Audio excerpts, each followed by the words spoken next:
Kalau korang setiap hari pagi-pagi bangun badan korang letih, penat dan sangat lapar, ini mungkin tanda korang punya badan tak cukup khasiat. Kalau korang ada simptom ini, Waktu Mami recommend korang satu makanan yang sangat best.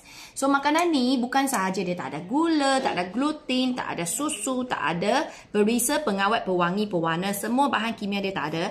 Dia datang sekali dengan khasiat yang banyak, iaitu ada protein lengkap, ada antioksidan, ada fiber, ada banyak minerals dengan omega 3. Dan semua makanan ini dengan khasiat ni adalah badan kita perlu punya. So imagine you punya badan tengah kekurangan khasiat dan you bagi dia makanan ini pula yang penuh dengan khasiat, badan you akan start rasa selesa, akan start rasa cukup, dan you punya lapar, you punya penat, you punya sakit, dia akan semakin kurang.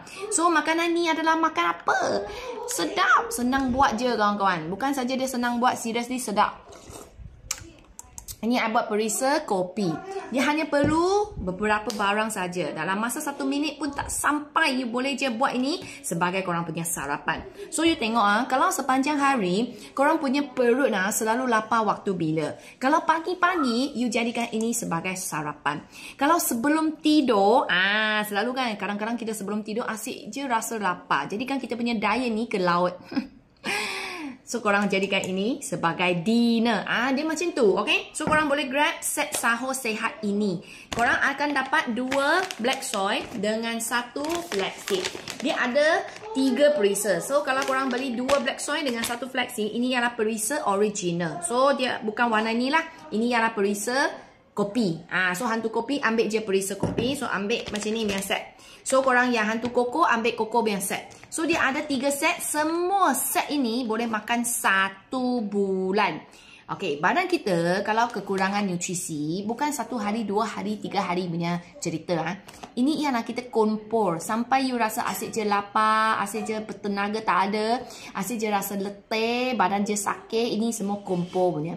So sekarang kalau nak cuba makanan ni, whether berkesan ataupun tak berkesan, ataupun you sesuai ke tak sesuai, I galak orang try 1 bulan punya. So terus pergi grab 1 bulan punya. 2 soy, 1 flaxseed. Semua ini ialah untuk 1 bulan punya makanan. Makan setiap hari. Macam tadi I kata, pagi atau malam korang pilih sendiri. Rasa mana satu lebih sesuai. Dan ini makanan tak buat ciri-biri. Jangan risau. Dia tak buat you ciri-biri. Dia tak buat you macam tak selesa. Dia baiki you punya badan melalui khasiat yang badan kita perlu. So semua ni Waktu Mami akan bagi korang resepi sekali. Kalau korang beli set ni, semua ada sekali dengan resepi. Okay? So jangan risau, senang je nak buat. Kalau nak beli, tekan video satu lagi dekat caption, order sekarang. Okay? So yang nak sihat, yang nak selalu lapar-lapar itu semakin kurang, nak diet ini kali tak ke laut lagi, nak kurangkan sakit badan dan lagi bertenaga sepanjang hari, korang cubalah makanan sihat ini.